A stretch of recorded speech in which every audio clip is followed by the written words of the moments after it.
ఈరోజు మనకు సువార్త కార్యక్రమంలో రెండవ దినం. నిన్నటి దినములో మనము దేవుడి యొక్క రక్షణార్థమైనటువంటి సువార్తను మనము యోహాను సువార్త 8వ అధ్యాయంలో ధ్యానించాం.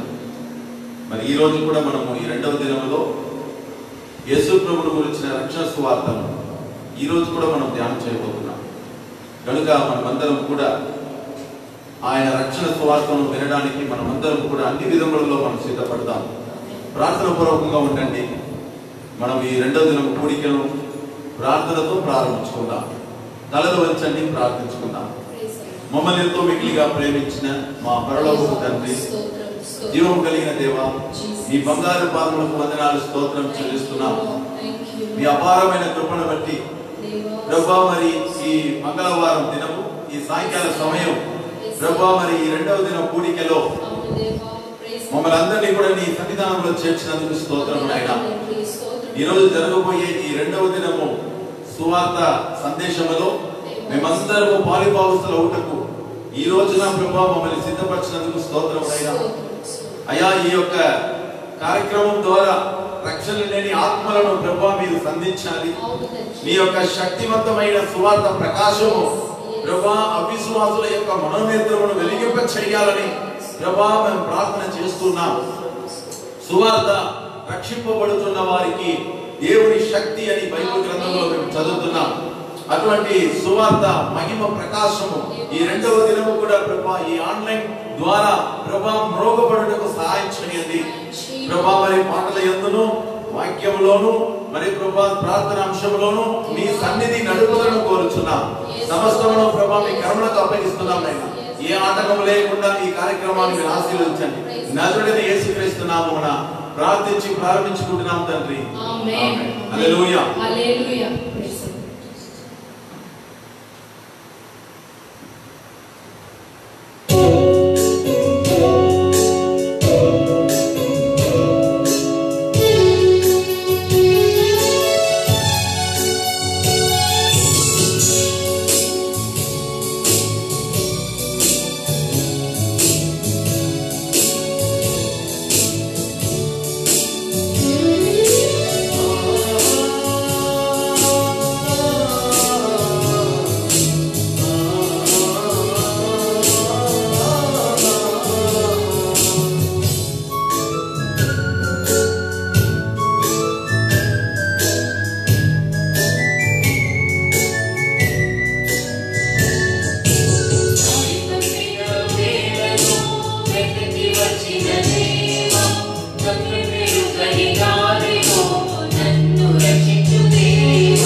భారమైనప్పుడు, రోగముతో మా మనసు కృంగి క్షీణమైనప్పుడు మనం ఒక్కటి ఆలోచించాలి, రక్షకుడు అయిన యేసు మనకు ఉన్నాడని. ఆమేన్, హల్లెలూయా. ఇవన్నిటిలో నుండి మనలను రక్షించే ఒక ప్రభువు మనకు ఉన్నాడు కదా. ఆ ప్రభువును గురించిన సువార్తనే మనము ప్రకటించేది. ఆ ప్రభువు ఎంతో మందిని రక్షించారు, నన్ను కూడా రక్షించారు. ఆ రక్షణ సంతోషము అనుదినము అనుభవించడానికి దేవుడు కృపను దయచేశారు. ఆ సంతోషము ప్రతి ఒక్కరూ అనుభవించాలి అనే ఒక ఉద్దేశంతో మనము ఆ ఒక రక్షణ సువార్తను మనం ప్రకటించుచున్నాము. రక్షణ లేని వారికి ఇది ఒక గొప్ప ఆదరణగా ఉండాలి, గొప్ప దీవెనకరంగా ఉండాలి. ప్రార్థన చేద్దాం వాక్యం కొరకు. ప్రేమ నమ్మకము కలిగిన మా పరలోకపు తండ్రి, యేసయ్యా గొప్ప దేవ, మహోన్నతుడ, పరిశుద్ధుడ, స్తుతుల మీద ఆశీనుడమైన మా దేవ, మీకు వేలాది స్తుతులు స్తోత్రములు చెల్లిస్తున్నాం తండ్రి. అవును తండ్రి, మా ఒక బ్రతుకు శాపములో పడి ఉన్నప్పుడు, మా ఒక బ్రతుకు రోగములో పడి ఉన్నప్పుడు, మా ఒక బ్రతుకు ఈ అన్యాయములో అక్రమంలో పడి ఉన్నప్పుడు, అవన్నిటిలో నుండి తండ్రి ప్రభా మీరు లేవనెత్తి మమ్మల్ని తండ్రి నిలబెట్టినందుకు మీకు స్తోత్రం దేవా. మీ యొక్క అమూల్యమైన రక్తము చేత కడిగి శుద్ధిపరిచినందుకు స్తోత్రం, మమ్మల్ని రక్షించినందుకు స్తోత్రం. ఈ రక్షణ యొక్క ప్రభు ఆనందకరమైన ఈ అనుభవమును మీరు మాకు దయచేస్తావు తండ్రి. అదే అనుభవం తండ్రి అది లేని వారికి కూడా మీరు దయచేయము దేవా. ఎవరైతే ఇక్కడ మీ నిర్ణయంలో ఉన్నారో, సువార్తను గురించి తెలియని వారు ఉన్నారో, వారి ఎద్దకి తండ్రి ప్రభు ఈ సువార్త పోయి చేరుటకు సహాయం చేయము. మీరు మాట్లాడవు దేవా. మీ యొక్క దైవజనుడు ప్రభా మీరు బహుగా వాడుకోం తండ్రి, బూరగా మీరు వాడుకోం తండ్రి ప్రభా, సహాయం చేయము. యేసుక్రీస్తు నామములో అడుగుచున్నాము తండ్రి, ఆమేన్. ఆమేన్. Praise the Lord. హల్లెలూయా. Thank you Jesus. హల్లెలూయా.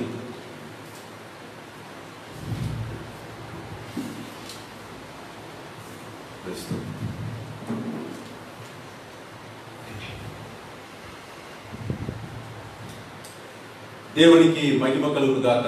ప్రభు అయిన యేసుక్రీస్తు నామమున మరొకసారి ఈ కార్యక్రమం వీక్షిస్తున్న మీ అందరికీ కూడా నా యొక్క హృదయపూర్వకమైన వందనాలు తెలియపరుచుకుంటున్నాను. ఈ సువార్త పండుగలు అనేటువంటి కార్యక్రమం, ఆఫ్ కోర్స్ సువార్త అన్నది అది ఒక ఫెస్టివల్, అది ఒక విందు కార్యక్రమంకు సాదృశ్యంగా ఉన్నాయి. దేవుడు మనకు అందించుచున్నటువంటి సువార్త మనకు సంతోషకరమైనటువంటి ఒక ఫీస్ట్తో సమానం, ఒక విందు కార్యక్రమంతో సమానం. ఎస్, ఈ రెండవ దినము దేవుడు మనతో మాట్లాడబోతున్నారు. దేవుని బిడ్డలారా, మనము మార్కు సువార్త 5వ అధ్యాయం, ఆ మార్కు సువార్త 5వ అధ్యాయంలో మొదటి వచనం నుండి కొన్ని వచనాలు మనం చదువుదాం. అన్ని వాక్యములు మనము ఎప్పుడు మనం చదవబోయేది లేదు, కానీ కొన్ని వచనాలు మాత్రం మనం చదువుదాం. మొదటి వచనం, 2వ వచనం మనం చదువుకుందాం. మార్కు సువార్త 5వ అధ్యాయం మొదటి 2 వచనాలు. దేవుని బిడ్డలారా, వారు ఆ సముద్రమునకు అద్దరినున్న గెరాసీనుల దేశమునకు వచ్చిరి. ఆయన దోణి దిగగానే అపవిత్ర ఆత్మ పట్టినవాడు ఒకడు సమాధిలో నుండి వచ్చి ఆయనకు ఎదురు పడెను. 3వ వచనం 4వ వచనం కూడా, వాడు సమాధులలో వాసము చేసేటివాడు, సంఖ్యలతోనైనను ఎవడునూ వాడిని బంధింపలేకపోయెను. 4వ వచనం, పలుమారు వాడిని కాళ్ళకును చేతులకును సంఖ్యలు వేసి బంధించినను వాడు ఆ చేతి సంఖ్యలు తెంపి కాలి సంఖ్యలను తుత్తునీయులుగా చేసెను గనుక ఎవడునూ వాడిని సాధుపరచలేకపోయెను. 5వ వచనం, వాడు ఎల్లప్పుడూ రాత్రి పగలు సమాధులలోను కొండలలోను కేకలు వేయిచు తన్ను తాను రాళ్లతో గాయపరుచుకొనుచు ఉండెను. 6వ వచనం, వాడు దూరం నుండి యేసును చూచి పరిగెత్తుకొని వచ్చి ఆయనకు నమస్కారం చేసి యేసు సర్వోన్నతుడైన దేవుని కుమారుడా, నాతో నీకేమి? నన్ను బాధపరచుకోమని దేవుని పేరట నీకు ఆడబెట్టుచున్నానని బిగ్గరగా కేక వేసెను. 8వ వచనం, ఎందుకనగా ఆయన అపవిత్రాత్మ ఈ మనుషుని విడిచి పొమ్మని వానితో చెప్పాను. మరియు ఆయన నీ పేరేమని వాడిని అడగగా వాడు నా పేరు సేన, ఎలయనగా మేము అనేకులమని చెప్పి తమ్మును ఆ దేశము నుండి తోలివేయవద్దని ఆయనను మిగుళ్ళ బతిమాలుకొనెను. అక్కడ కొండ దగ్గర పందులు పెద్ద మంద మేపుచూ ఉండెను గనుక ఆ మందలలో ప్రవేశించినట్లు మమ్మును వాటి యొద్దకు పంపమని ఆ దయ్యములు ఆయనను బతిమాలుకొనెను. యేసు వాటికి సెలవీయగా ఆ అపవిత్ర ఆత్మలు వానిని విడిచి పందులలో ప్రవేశించెను. ప్రవేశింపగా ఇంచుమించు 2000 సంఖ్య గల ఆ మంద ప్రపాతము నుండి సముద్రపు దారిని వడిగా పరిగెత్తుకొని పోయి సముద్రములో పడి ఊపిరి తిరగక చచ్చెను. ఆమేన్, హల్లెలూయా. ఇంకా కొన్ని వాక్యాలు ఉన్నాయి, అది మనం తర్వాత చదువుకుందాం. దాని బిడ్డలారా, ఈ సాయంకాల సమయమున మార్కు సువార్తలో మనం చదివిన వాక్య భాగము అంశము, గెరాసీను దేశమునకు యేసయ్య వస్తున్నాడు. హల్లెలూయా. యేసు ఒక దేశమునకు గాని యేసు ఒక ఇంటికి గాని వస్తున్నాడంటే అది చాలా ఆనందకరమైన ఒక విషయం.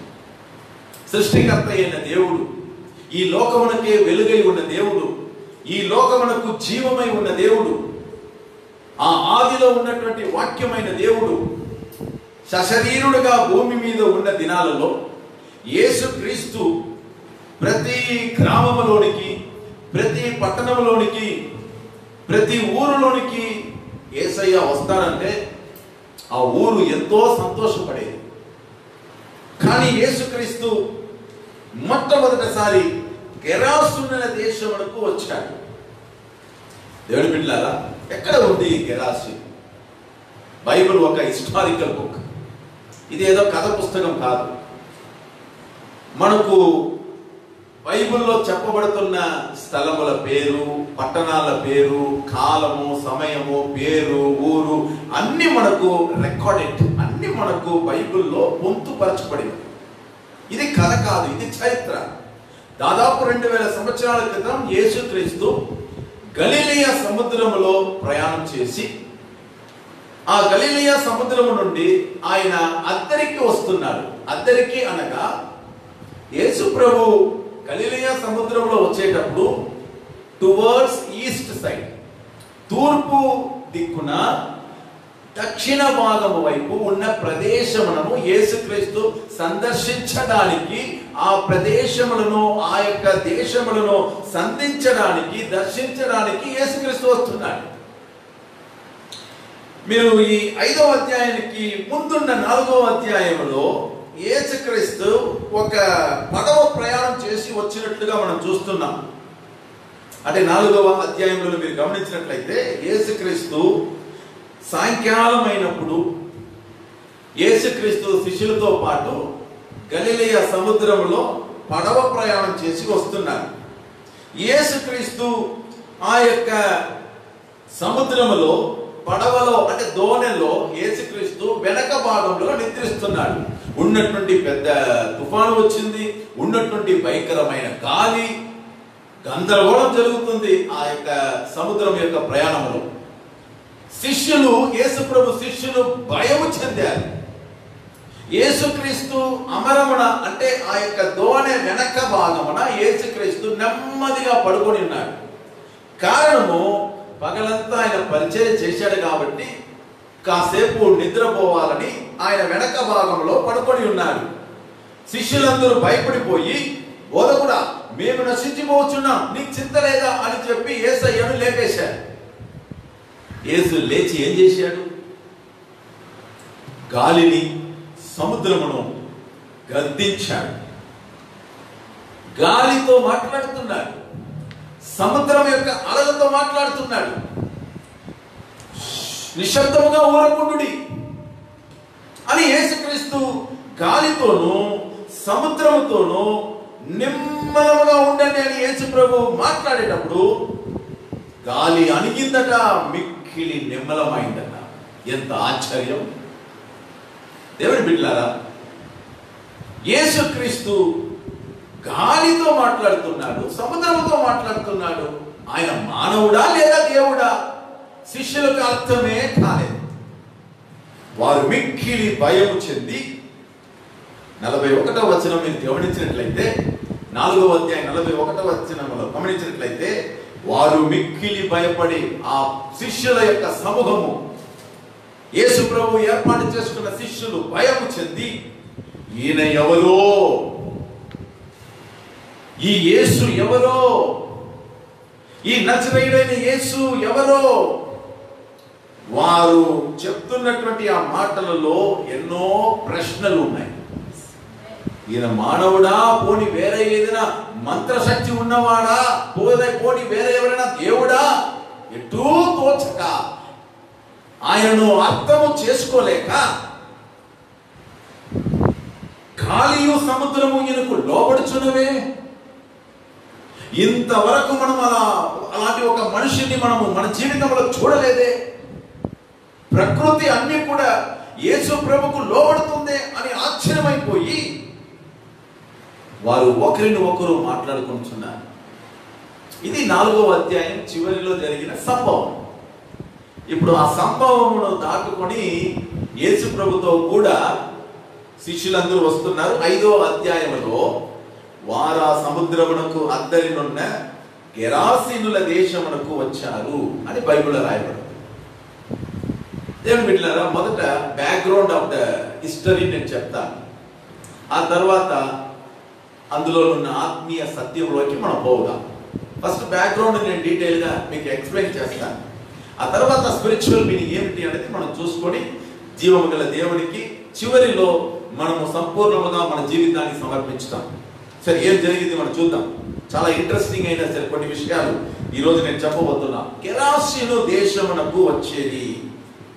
యేసుక్రీస్తు గలిలయ మొత్తం తిరిగాడు.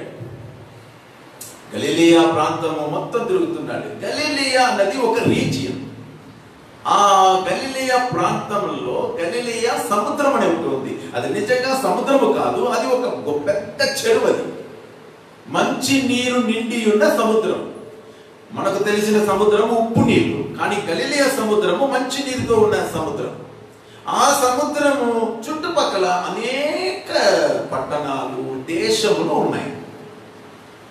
మరి ఆ గలిలయ ప్రాంతమునకు ఎదురుగా ఉన్న, అంటే ఈస్ట్ సైడ్, తూర్పు వైపున యేసుక్రీస్తు పడవ ప్రయాణం చేసి ఒక ప్రదేశముకు వచ్చినాడని బైబిల్లో మనం చూస్తున్నాం.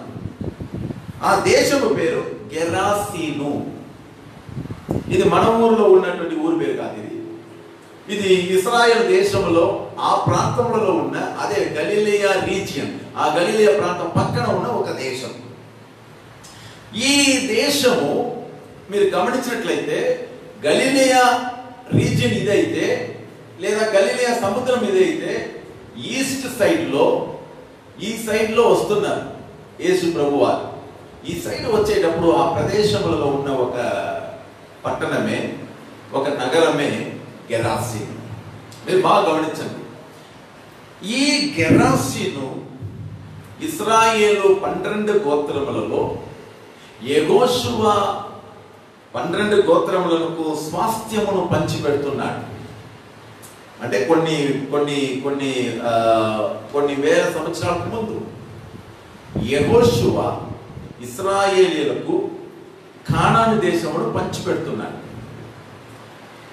ఇశ్రాయేల్ ప్రజలు యోర్దాను దాటి లోపలికి వస్తున్నారు, అదే కానాను దేశం. కానీ ఆ యోర్దానుకు ఇవతల, అంటే దానికి ముందే ఉన్న ప్రదేశమే మనం ఇప్పుడు చదువుతున్నామే గెరాసీను. అది ఒక్క పట్టణం కాదు, దగ్గర దగ్గర చాలా పట్టణాలు ఉన్న ఒక ప్రదేశం.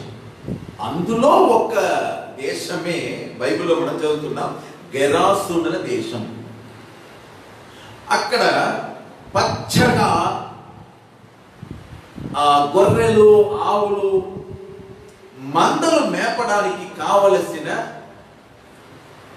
గడ్డి, చెట్లు ఇవన్నీ బాగా పుష్కలంగా ఉండే ఒక ప్రదేశం. బాగా నీరు ఉన్నాయి, మేత మేపుకోవడానికి, మందలు బాగా తోలడానికి పుష్కలమైనటువంటి ప్రదేశం ఆ ప్రదేశం. కాబట్టి అక్కడ రూబేను గోత్రము, గాదు గోత్రము, మనాషే అర్ధ గోత్రము. అంటే ఎందుకు అర్ధగోత్రం వస్తుందంటే మనాషేలో ఉన్న అర్ధగోత్రము ఆ ప్రదేశం మాకు కావాలని కోరుకున్నారు. మిగతా అర్ధగోత్రము కానాను లోపలికి వచ్చారు. మీరు ఇశ్రాయేల్ మ్యాప్ లో మీరు గమనించినట్లయితే 12 గోత్రములకు యెహోషువ పంచిపెట్టిన ఆ స్వాస్థ్యం అని ఆ భాగం గమనించినట్లయితే మనాషే లోపలనూ ఉంటుంది, బయటనూ ఉంటుంది. సో అందుకని ఈ 2.5 గోత్రంలో ఉన్న ప్రజలు, ఇశ్రాయేలు ప్రజలు మోషే దగ్గర, యెహోషువ దగ్గర అడుగుతున్నారు, మాకు మోషే దగ్గర అడుగుతున్నారు అంటే చనిపోవడానికి ముందు మోషే దగ్గర అడుగుతున్నారు, మాకు ఈ ప్రదేశం కావాలి. మోషే కూడా సరే అన్నాడు. తర్వాత మోషే చనిపోయిన తర్వాత యెహోషువ మోషే చెప్పిన ప్రకారం వాళ్ళకు ఆ ప్రదేశం ఇచ్చినారు. నేను ఇవన్నీ ఎందుకు చెప్తున్నానంటే మ్యాటర్ ఉంది, అందుకే బ్యాక్గ్రౌండ్ మీరు బాగా తెలుసుకోవాలి. ఈ 2.5 గోత్రము యోర్దానుకు బయటనే, అంటే లోపల కానాను దేశం బయటనే వారు స్థలాన్ని కావాలని అడిగి అక్కడనే వాళ్ళు నివాసం చేశారు. కానీ యేసుక్రీస్తు చాలా సంవత్సరం తర్వాత ఆయన మానవుడుగా బెత్లెహేములో పుట్టి 33.5 సంవత్సరం ఆయన మానవుడుగా జీవించి ఆ 33.5 సంవత్సరంలో ఆఖరిగా 3.5 సంవత్సరం యేసుక్రీస్తు గలిలియాలో పరిచర్య చేస్తున్నాడు. ఆయన ఎక్కువగా పరిచర్య చేసింది 90% గలిలియాలోనే చేశాడు. కాబట్టి యేసుక్రీస్తు గలిలియా సముద్రం నుండి ఆ ప్రదేశమును సందర్శించడానికి యేసయ్య వస్తున్నాడు. ఆ రోజు ఆయన అక్కడ దిగడానికి ముందున్న సమయంలో నా యేసు ఒక మిరాకిల్ చేశాడు. అది నాకు చదివాం కదా, గాలితోనూ సముద్రముతోనూ దేవుడు మాట్లాడాడు. యేసు ప్రభు మాట్లాడాడు, గద్దించాడు, మనుషులతో మాట్లాడినట్టు మాట్లాడాడు. అవన్నీ చూసిన శిష్యులు భయపడిపోయారు. ఇవన్నీ లోబడుతుందే, ప్రకృతి అన్ని యేసు ప్రభు వారికి లోబడుతున్నదే అని వాళ్ళు ఆశ్చర్యమైపోయారు.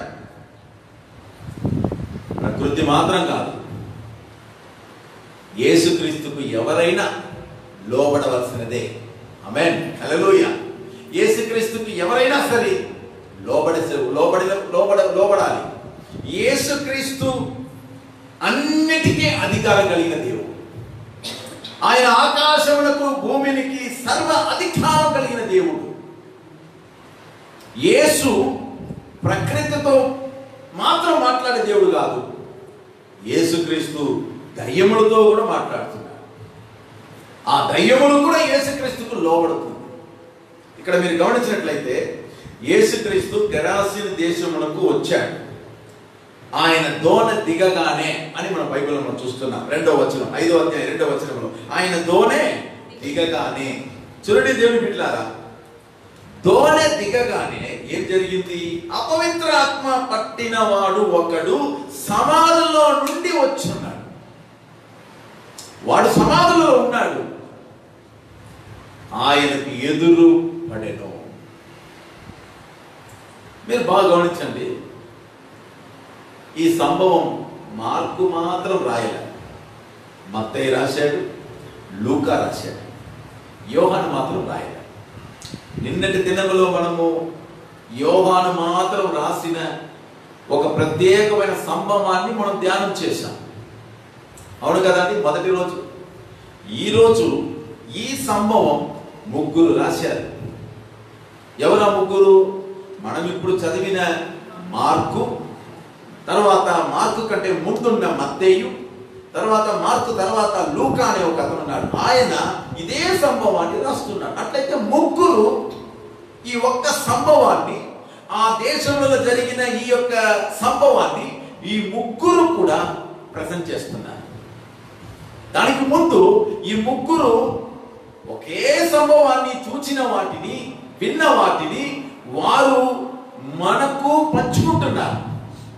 అలా పంచుకునే సమయమున మత్తయి చెప్పేటప్పుడు సమాధుల నుండి ఒక్క అతను రాలేదట, ఇద్దరు వచ్చినారట. మీరు చూడండి, మత్తయి సువార్త 8వ అధ్యాయం, బైబిల్లో మత్తయి సువార్త 8వ అధ్యాయం ఇదే సంభవం ఉంది.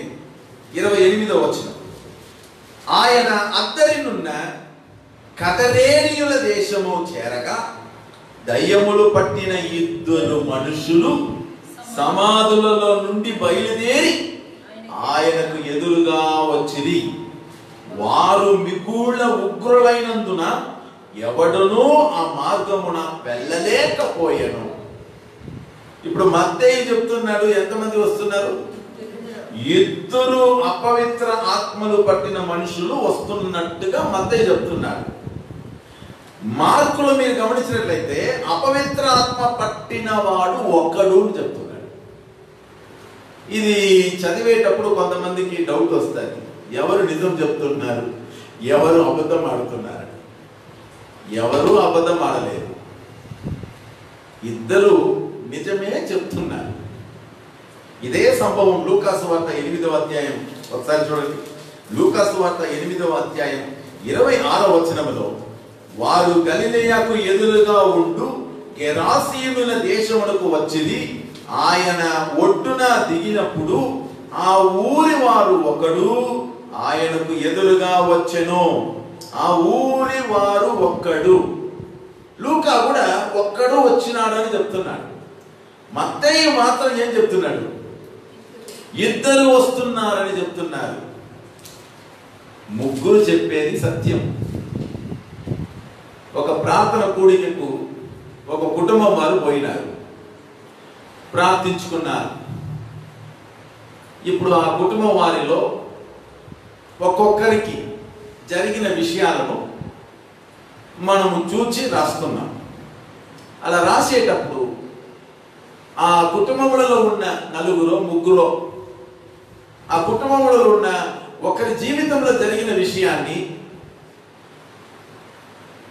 నేను రాస్తున్నా. ఒకరి జీవితంలో, కుటుంబం అందరూ పోయినారు మీటింగ్కి, ఆ కుటుంబంలో ఒక్కరికి జరిగిన విషయాన్ని నేను రాస్తున్నా. మరి నాతో పాటు ఇంకొకడు ఆ కుటుంబంలో ఉన్న ఇద్దరి జీవితంలో జరిగిన విషయాన్ని రాస్తున్నాడు. ఇప్పుడు రెండు కరెక్టే కదా? విభాగం నుంచి రెండు కరెక్టే కదా? సంభవం ఒకటే కదా? కానీ నేను ఆ కుటుంబంలో ఉన్న ఒక్కని జీవితంలో జరిగిన ప్రాముఖ్యమైన విషయాన్ని నేను రాస్తున్నా. అదే మార్కు సువార్త. కానీ మత్తయి ఆ కుటుంబంలో ఉన్న ఇద్దరి జీవితంలో జరిగిన విషయాన్ని ఆయన షేర్ చేస్తున్నాడు. అంతేగాని సంభవం ఒకటే. ఇప్పుడు మార్కు సువార్తలో మనం చూస్తున్నాం, ఆ అపవిత్ర ఆత్మ పట్టిన ఒకరి జీవితంలో జరిగిన ప్రత్యేకమైన విషయం ఏమిటి అనేది మార్కు మనకు షేర్ చేస్తున్నాడు. ఈ బయోగ్రఫీని మార్కు మనకు ఏం చేస్తున్నాడు? చెప్తున్నాడు. యేసు వచ్చాడట, అపవిత్ర ఆత్మ పట్టిన వాడు సమాధిలో నుండి వచ్చాడట, ఆయనకు ఎదురు పడ్డాడట అని చెప్పుకుని వస్తున్నాడు. కానీ ఇద్దరి గురించి ఆయన చెప్పలే. ఆ ఒక్కరిని మాత్రం, ఆ ఒక్క అపవిత్రాత్మ పట్టిన వాడి మనిషిలో జరిగిన విషయాన్ని మార్కు చెప్తున్నాడు. మత్తయి ఇద్దరు వచ్చినట్టుగా ఆయన చెప్తా ఉన్నాడు. ఆయన చూచిన దానిని ఆయన స్టైల్లో చెప్తా ఉన్నాడు. నేను నిన్నటి దినంలో మళ్ళీ చెప్పాను, సువార్త 4 పుస్తకం మనకు ఉన్నాయి. మత్తయి యూదుల కోసం రాస్తున్నాడు, మార్కు రోమియోలను ఉద్దేశించి రాస్తున్నాడు, లూకా గ్రేకీయులను జ్ఞాపకం చేసుకొని ఉద్దేశించి రాస్తున్నాడు. యోహాను మాత్రం ప్రపంచంలో ఉన్న సర్వ మానవాళి కోసం ఆయన రక్షణ సువార్తను రాస్తున్నాడు. ఇప్పుడు చూడండి, మత్తేయు యూదులను ఉద్దేశించి రాస్తున్నాడు. మార్కు రోమియులను ఉద్దేశించి మార్కు రాస్తున్నాడు. కాబట్టి మనం ఇప్పుడు మార్కు సువార్త చదివేటప్పుడు ఆయన ఉద్దేశం ఏమిటో అని మనం తెలుసుకొని మనం దీన్ని చదవాలి. ఇప్పుడు మనం గమనించినట్లయితే గెరాసీను ప్రాంతానికి యేసుక్రీస్తు వచ్చాడు. ఈ ప్రాంతం ఎట్లాంటి ప్రాంతం అంటే ఆ రోజుల్లో దొంగలు, వ్యభిచారం చేసేవారు, అనేకమైనటువంటి తప్పుడు కార్యములు చేసేవారు, పంది మాంసమును తినేవాళ్ళు గుంపులుగా ఈ గెరాసీను ప్రాంతములలో సమాధి కాడ, కొండ గుహలలో, సందులలో అక్కడక్కడ దాగి ఉండే ప్రదేశం అన్నారు. బైబిల్ స్కాలర్స్ ఏం చెప్తున్నారంటే భయంకరమైన ప్రదేశం ఇది. అలా తయారై ఉండేది, మనం ఏం చేయలేము. గెరాసీను ప్రాంతం చూడడానికి బాగా మంద మేపుకోవడానికి పచ్చగా కనిపించిన నిజం ఏమిటంటే గెరాసీనుల దేశము భయంకరమైనటువంటి ఒక ప్రదేశముగా మనం చూస్తున్నాం. అక్కడ అపవిత్రాత్మ పట్టిన వాళ్ళు సమాధుల కాడ నివాసం చేస్తున్నారు. మనకు బైబిల్లో మత్తయి చెప్పినట్టుగా ఇద్దరు కనబడ్డారని ఆయన చెప్తున్నాడు. మార్కు ఒకరే వచ్చారని చెప్తున్నారు. ఇంకా ఎంతమంది ఉన్నారో దయ్యం పెట్టిన వాళ్ళు ఊరు లోపల. బాగా గమనించండి. ఈ గెరాసీను ప్రాంతము అటువంటి ప్రదేశములకు చాలా ఫేమస్. కానీ యేసయ్య అక్కడికి వచ్చాడు. ఆయన రాగానే ఒక ఎన్కౌంటర్ జరిగింది. ఆ ఎన్కౌంటర్ ఏమిటి? ఒక మనిషి అపవిత్ర ఆత్మ పట్టినవాడు అని బైబిల్ చెప్తుంది. ఎక్కడి నుంచి వచ్చాడు? సమాధుల నుండి. చూడండి, సమాధులలో నుండి వస్తున్నాడు. అంటే వాడు అక్కడ నివాసం చేస్తున్నాడు. ఎందుకు వాడు అక్కడ నివాసం చేస్తున్నాడు? బట్టలు ధరించుకోవడం లేవు. ఆ దయ్యం పట్టిన వాడు నేకుడుగా ఉన్నాడు, నగ్నంగా ఉన్నాడు, ఫుల్ కంప్లీట్. బాగా 5.5 అడుగులు ఉన్న 5.5-6 అడుగులు ఉన్న ఆ యొక్క మనిషి ఒంటి మీద డ్రెస్ లేవు. ఇంకా ఊరు లోపల ఎవరు చేస్తారు చెప్పండి? ఎవరు చర్చలే. విచ్చలవిడిగా తిరిగేవాడు. పొరపాటున ప్రజలు, జనాలు వాడు ఉన్న ప్రదేశంలోకి వచ్చినాడంటే వీడు భయంకరంగా అరుస్తాడు, కేకలు వేస్తాడు, భయంకరమైనటువంటి కార్యక్రమాన్ని చేస్తాడు. ఏ మానవుడు కూడా వీడిని సాధుపరచలేకపోయారట బైబిల్ చెప్తుంది. పలుమారులు వాడిని కాళ్ళకు, చేతులకు సంకెళ్లతోనూ బంధించినను వాడు ఆ చేతి సంకెళ్లను తెంపి కాలి సంకెళ్లను తుత్తునీయులుగా చేసేవాడు. అతనికి ఎట్లా వచ్చింది ఆ శక్తి? అతనికి ఎలా వచ్చింది ఆ యొక్క బలం? అదే మనం చూడబోతున్నాం. వాడు సామాన్యుడు కాదు, అమానుషమైన శక్తి. వాడిని ఎవరు కూడా కట్టి పెట్టలేకపోయారు. కాబట్టి డ్రెస్సు ఏమాత్రం వేసుకోకుండా సంఖ్యలతో వాడిని బంధించాలని ప్రయత్నము చేసినా అది సాధ్యమే పడలేదు. వాడు తన ఇష్టం వచ్చినట్లు వాడు ఏం చేస్తున్నాడు? ఎక్కడంటే అక్కడ ఏం చేసేవాడు? తిరిగేవాడు, పరిగెత్తినవాడు. భయంకరమైనటువంటి పరిస్థితిలో ఉండేవాడు. అది మాత్రం కాదు, వాడు ఎల్లప్పుడూ రాత్రి పగలు సమాధులలోనూ కొండలలోనూ, చూడండి గెరాసీను ప్రాంతం కొండలు, సమాధులు, గుహలు, రోబరీస్ అంటే దొంగతనం చేసే వాళ్ళంతా బాగా దాగి ఉండే ప్రదేశం అంట. అలాంటి ప్రదేశములలో స్వాతంత్రంగా ఎవరు పోయేది లేదు. ఎందుకంటే మొత్తం చెడ్డ పనులు చేసే వాళ్ళ గుంపులు పడి ఉన్న ఒక ప్రదేశం. అందులో వీడు ఒకడు. వాడు ఎల్లప్పుడూ రాత్రి పగలు సమాధులను, కొండలను కేకలు వేయచ్చు, తన్ను తాను రాళ్లతో గాయపరుచుకొనుచు ఉండెను. రాళ్ళు ఎత్తుకుంటాడు, తన శరీరాన్ని తానే ఏం చేసుకుంటున్నాడు? గాయపరుచుకుంటున్నాడు రాళ్లతో. శరీరాన్ని అలా గొక్కుంటాడు వాడు. రక్తము కారినా కానీ నొప్పి తెలియదు. వాడు ఆ మాదిరి తయారై ఉంటాడు. ఎవరు సాధుపరచలేక తన ఇష్టం వచ్చినట్లు తిరిగే ఆ మనిషి, దేవుడు సృష్టించిన మనిషి, దేవుడు సృష్టించిన మనిషి తన్ను తాను రాళ్లతో గాయపరచుకొనుచు ఉండెను. ఇది వాడి యొక్క పరిస్థితి. సమాధుల్లోనే పడి ఉండేవాడు. ఎక్కడంటే అక్కడ తిరిగేవాడు. ఒంటి మీద బట్టలే లేనివాడు. ఇప్పుడు మీరు చెప్పండి, ఇలాంటి మనుషులని ఎవరు సృష్టించారు? ఎందుకు వాడు అలా మారిపోయాడు? అసలు వీడి సంగతి ఏమిటి? నేను కొన్ని విషయాలు చెప్తాను, బాగా గమనించాను. వీడు ఆ ఊరు వాడే, గెరాసీను ఊరులో బాగా బతికిన వాడు వీడు. మీరు నమ్ముతారా? లూకా చెప్తున్నాడు, ఆ అపవిత్రాత్మ పట్టినవాడు ఆ ఊరికి చెందినవాడని. ఊరు లోపల మంచిగా బతికిన వాడు సమాధికి ఎందుకు వచ్చాడు? ఊరిలో బాగా బతికిన వాడు ఎందుకు బట్టలు లేక వచ్చేసాడు? మీరు ఆలోచన చేయండి. పుట్టేటప్పుడు బాగానే పుట్టాడు, పెరిగాడు. కానీ ఏం జరిగింది తెలుసా దేవుడి బిడ్డలారా? పెరిగిన తర్వాత వీడి శరీరంలోనికి దురాత్మల సమూహము ఒకటిగా వచ్చి చేరి, దురాత్మల సమూహం, చిన్న దయ్యం నుంచి పెద్ద దయ్యం వరకు, ఈవిల్ స్పిరిట్స్ అంటామే, దురాత్మలు. ఆ దురాత్మలు ఒకటి కాదండి, బైబిల్లో చెప్పబడుతుంది 2000 సంఖ్యకు అధికమైన, లెక్కకు అధికమైన ఒక మిలిటరీ ఫోర్స్, రోమన్ బెటాలియన్లో, రోమా సైనికులలో 2000 సైనికులకు అధికంగా ఉన్న ఆ గ్యాంగ్కి, ఆ గుంపుకి లేగియోన్ అని చెప్తారు.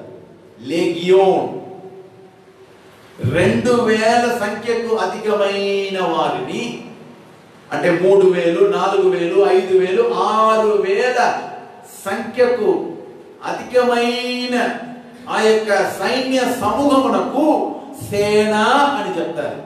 మనకు తెలుగు బైబిల్లో సేన అని ఉంది, ఒరిజినల్లో ఏముందంటే లీగియోన్. ఆ లీగియోన్ అనేటువంటి దయ్యము యొక్క గుంపు 3000 నుంచి 6000 వరకు. మీరు ఇమాజిన్ చేస్తే మీరు ఆశ్చర్యమైపోతారు.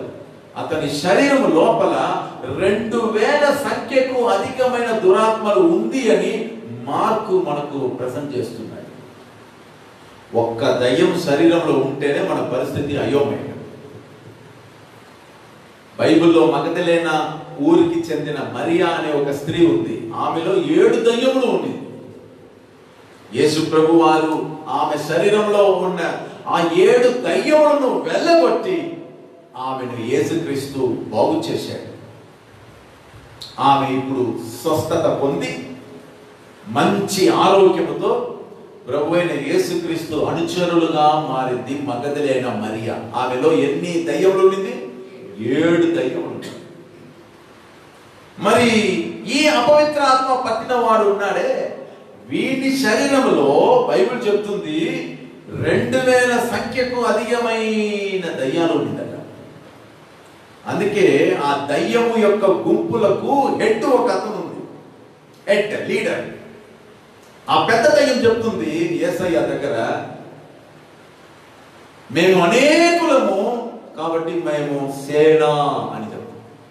యేసు ప్రభు అడుగుతున్నాడు, నీ పేరేమిటి చెప్పు, నీ పేరేమిటి అని అడిగేటప్పుడు ఆ దయ్యపు యొక్క గుంపుకు లీడర్ గా ఉన్న పెద్ద దయ్యం చెప్తుంది, మేము అనేకులుగా ఉన్నాము, మా పేరు సేన అని చెప్తుంది, లీగియోన్, మేము ఒక పెద్ద సమూహము. మర్చిపోవద్దని తెలిపిట్లారా, ఈ దయ్యం పట్టిన వాడు యేసుక్రీస్తు దోణ దిగగానే చూశాడు. మీరు బాగుంటే జనరల్గా దయ్యం పట్టిన వాళ్ళు యేసుక్రీస్తును చూడగానే వేరే దోవలో పారిపోవాల్సింది జరుగుతుంది. కానీ వీడు యేసు ఎందుకు పరిగెత్తుకొని వస్తున్నాడు? ఎంత ఆశ్చర్యం! మీరు బైబిల్లో గమనించినట్లయితే 6వ వచనంలో వాడు దూరం నుండి యేసును చూచాడా?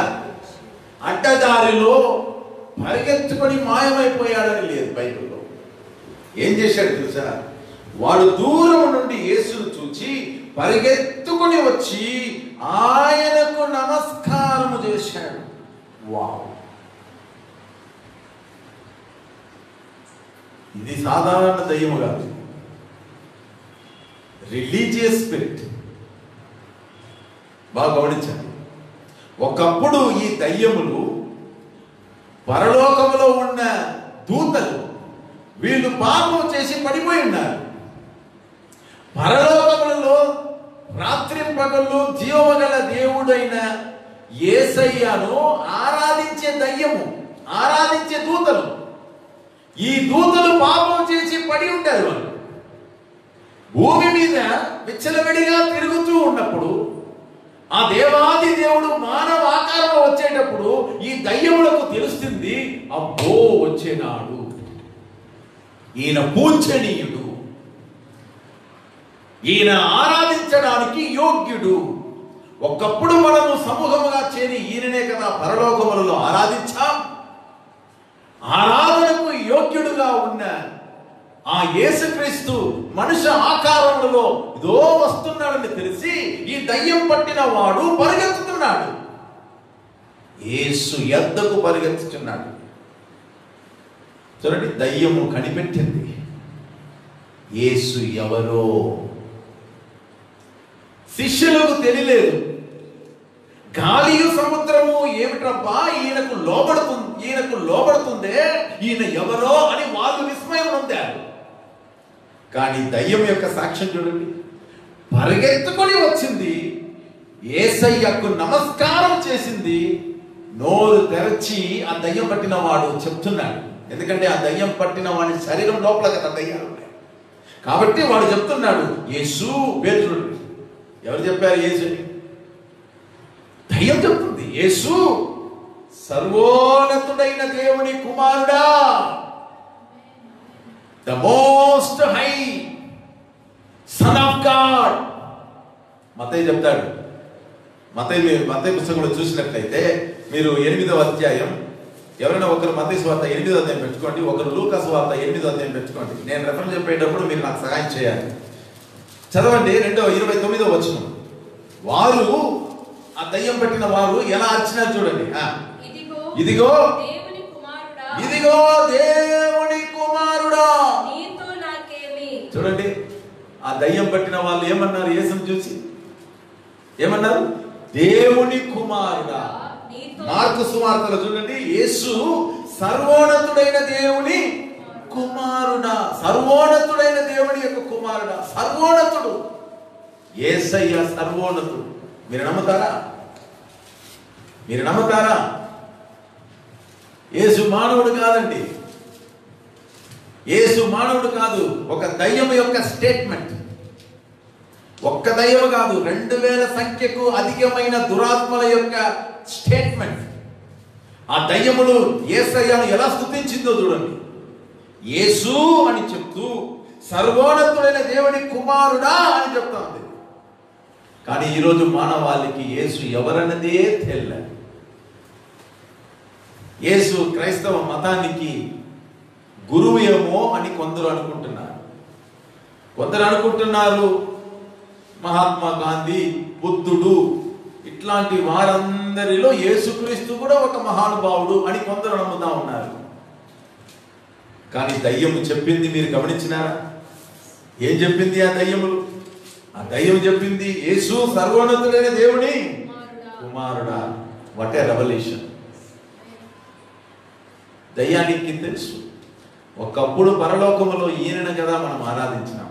ఆ ఆరాధ్య దైవము ఇదిగో సశరీరుడుగా మన యొద్ద వస్తున్నాడే అని చెప్పి పరిగెత్తుకొని వచ్చి నమస్కారము చేసి, యేసు సర్వోన్నత దేవుని కుమారుడా, నాతో నీకేమి అని. ఇప్పుడు చూడండి, ఇది గుంపు కదా, మీరు బాగా గమనించాలి. మార్కు ఎలా రాస్తున్నాడు బాగా గమనించాలి. ఈ గుంపుగా ఉన్న ఈ దయ్యములు మాతో నీకేమీ అని చెప్పాలి కదా, కానీ నాతో నీకేమి సింగులర్లో ఉండేది. అట్లయితే ఈ దయ్యములు పట్టిన వాణిలో ఉన్న దయ్యములకు ఒక లీడర్ ఉన్నాడు. ఆ లీడరే మాట్లాడుతున్నాడు. గమనించినారండి? ఆ దయ్యము యొక్క సమూహమునకు ఒక లీడర్ ఉన్నాడు. ఆ లీడరే యేసయ్యతో మాట్లాడుతున్నాడు. నాతో నీకేమి, నన్ను మళ్ళా చూడండి, నన్ను బాధపరచుకోమని దేవుని పేరట నీకు ఆనబెట్టుచున్నానని బిగ్గరగా కేక వేసింది. దయ్యం ఏం చెప్తుంది? దేవుని పేరట నీకు ఆనబెట్టుచున్నా. అట్లయితే దయ్యాలు దేవుడి పేరట నీకు అని చెప్తుంది. అట్లయితే యేసు ఎవరు, దేవుడు ఎవరు? మళ్ళా చూడండి, దయ్యములకు తెలిసినటువంటి రెవల్యూషన్. నిన్ను పంపిన నీ తండ్రి అయిన దేవుడు, ఆయన నామమున ఆనబెడుచున్నాము, నువ్వు ఆయనకు కుమారుడివే కదా. అందుకే దయ్యాలు క్లియర్ గా చెప్తుంది, ఎంత స్పష్టంగా చెప్తుందండి, దేవుని కుమారుడు నువ్వు. ఈరోజు మనకు దేవుని కుమారుడు ఎవరిని తెల్ల, ఆయనను పంపించిన తండ్రి అయిన దేవుడు ఆయన ఎవరిని తెల్ల. ఈ కన్ఫ్యూజన్ లో అనేక మంది ఈ రోజున మనం ఉన్నాం. కానీ దయ్యానికి సందేహమే లేదు. చూడండి, దయ్యములకు సందేహమే లేదు. అది క్లియర్గా యేసుక్రీస్తును ఐడెంటిఫికేషన్ చేసింది, గుర్తుపట్టింది. ఈరోజు యేసు ఎవరు అనేది నువ్వు గుర్తుపెట్టావా? యేసు సర్వ అధికారం కలిగిన దేవుడు, యేసు సర్వజ్ఞాని, యేసు సర్వ వ్యాపకుడు. ఆయన ఎక్కడంటే అక్కడ ఆయన ఉంటాడు. యేసు అన్నిటినీ ఎరిగినవాడు. యేసుడు సర్వ అధికారం కలిగిన దేవుడు. ఈరోజు మనం అది తెలుసుకోవాలి. అందుకే ఈ దయ్యం పట్టిన వాడు మాట్లాడుతున్నాడు. ఆయనలో ఉన్న ఆ దయ్యపు సమూహంలో ఉన్న head of the department, HOD అంటాం కదా, హెడ్ ఆఫ్ ద డిపార్ట్మెంట్, ఆ దయ్యం యొక్క గుంపునకు ఒక లీడర్ ఉన్నాడు. ఆ లీడర్ చెప్తున్నాడు, నాతో నీకేమి, నన్ను బాధపరచుకుము, దేవుడి పేరట నీకు ఆనబెడుచున్నామని కేకలు వేసింది. యేసు ప్రభు ఇంతకీ ఆ దయ్యం పట్టిన వాణిలో ఉన్న దయ్యములను గురించి యేసు ప్రభు ఏమని ఉంటాడు? దోణ దిగగానే యేసుక్రీస్తు ఇలా చెప్పాడు. ఏం చెప్పాడు తెలుసా? 8వ వచనము, ఎందుకనగా ఆయన పవిత్రాత్మ ఈ మనుషుని విడిచి పొమ్మని వానితో చెప్పాడు. యేసు ప్రభు ఇది చెప్పాడు. ఆయన చెప్పిన ఈ మాట దయ్యములు వినింది. శిష్యులకు తెలియదు యేసు ప్రభు ఏం చెప్పినాడని. పక్కనే ఉన్నారు శిష్యులు, వాళ్ళకి తెలియదు. యేసయ్య ఏం చెప్పాడో వాళ్ళకి తెలియదు. మీరు బాగా గమనించండి దేవుని బిడ్డలారా, అపవిత్రాత్మ ఈ మనుషుల్ని ఏం చేయాలి? విడిచి పొమ్మని వాడితో చెప్పాడు. అందువలన ఈ దయ్యములు అడుగుతుంది, ఈ దయ్యములు వేడుకుంటుంది, దేవుని కుమారుడా, నన్ను బాధపరచుకోము. దేవుని బిడ్డలారా, యేసు అడిగాడు, నీ పేరేమిటి? 9వ వచనం గమనించినట్లయితే, నీ పేరేమిటి అని అడగగా వాడేమన్నాడు? నా పేరు సేన. చూడండి, నా పేరేమిటి? సేన. సేన అంటే అర్థం ఏమిటి? ఏలయనగా మేము అనేకులమని చెప్పి తమ్మును ఆ దేశము నుండి తోలివేయవద్దని ఆయనను మిగుల బతిమాలుకొనెను. దయ్యములు ప్రార్థన చేస్తుంది, రిక్వెస్ట్ చేస్తుంది, బతిమాలుతా ఉంది, మమ్మల్ని ఈ ప్రదేశం నుండి తోలివేయవద్దు, మాకు బాగా నచ్చిన ప్రదేశం ఇది. యేసయ్యా, బతిమాలుతా ఉన్నాం, ఈ ప్రదేశం నుండి మమ్మల్ని తోలివేయవద్దు, మేము ఇక్కడే ఉంటాం. మేము ఇక్కడే ఉంటాం. కొంచెం దూరంగా ఒక ఎత్తైన ప్రాంతం మీద పందులు గుంపులుగా మేపుతా ఉన్నాయి. పందుల యొక్క గుంపు ఆ కొండ దగ్గర ఒక పెద్ద మంద మేయిచూ ఉండెను. నాకు ఆశ్చర్యం ఏమిటంటే, ఇశ్రాయేలీలో 2.5 గోత్రములు ఉన్నాయి కదా, వాళ్ళు అడిగినారు కదా, మాకు గొర్రెలు ఎక్కువ ఉన్నాయి, ఈ గొర్రెలకు తగిన ప్రదేశము ఈ ప్రదేశము కాబట్టి మోషే దగ్గర వాళ్ళు అడిగినారు, మాకు ఈ ప్రదేశమును మాకు ఇచ్చేయండి స్వాస్థ్యముగా, మేము లోపల రాము, యోర్దాను లోపల మాకు కొంచెం కూడా జాగా మాకు అవసరం లేదు, మేము ఇక్కడే ఉంటామని అడుక్కున్నారు. ఆ 2.5 గోత్రము, ఎవరు ఆ 2.5 గోత్రము? రూబేను, గాదు, మనాషే అర్ధ గోత్రము. ఆ 2 గోత్రములో ఉన్న ప్రజలకు మోషే స్వాస్థ్యమును ఇవ్వమని యెహోషువకు ఇచ్చాడు. యెహోషువ మోషే నాయకుడు చెప్పినట్టుగా వాళ్లకు ఆ ప్రదేశం ఇచ్చేశారు. కాబట్టి గొర్రెలను మేపుతా ఆ ప్రదేశం అంతా వాళ్ళు ఆక్రమించుకున్నారు కదా. కానీ ఇప్పుడు ఆ ప్రదేశంలో పందులు ఎలా వచ్చాయి? ఆలోచించవలసిన ఒక విషయం. బైబిల్ గ్రంథంలో మీరు గమనించినట్లయితే పందులు అన్క్లీన్ అనిమల్, అది అసహ్యమైనటువంటి ఒక జంతువు. మీకు తెలుసా అండి, పక్షులలో పవిత్రమైనది అపవిత్రమైనదని దేవుడు విభజించాడు. నేల మీద ప్రాకు వాటిని పవిత్రమైనది అపవిత్రమైనదని విభజించాడు. తర్వాత దేవుడు ఏది తినాలనో తినకూడదో, పవిత్రమైనది ఏది అపవిత్రమైనది, అన్నింటిలో ఇది పవిత్రము ఇది అపవిత్రము, ఇది పవిత్రము ఇది అపవిత్రము, అలా అపవిత్రమైనటువంటి జంతువే పంది. కానీ గెరాసీను ప్రాంతములలో ఇప్పుడు గొర్రెలు కనిపించట్లేదు. ఇప్పుడు ఉండేదంతా ఏది? పందులు. దేవుని దృష్టిలో చాలా అపవిత్రమైనటువంటి ఒక జంతువు అది. అందుకే అపవిత్ర ఆత్మలు యేసయ్య దగ్గర బతిమాలుతా ఉంది.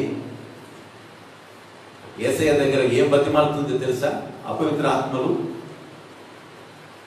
యేసయ్య మీరు గనక సమ్మతం అయితే అదిగో ఆ కొండ దగ్గర మేయించున్నటువంటి ఆ పందులలో మేము ప్రవేశించినట్లుగా మీరు సెలవిస్తే మేమందరం ఆ పందుల్లో ప్రవేశిస్తాం.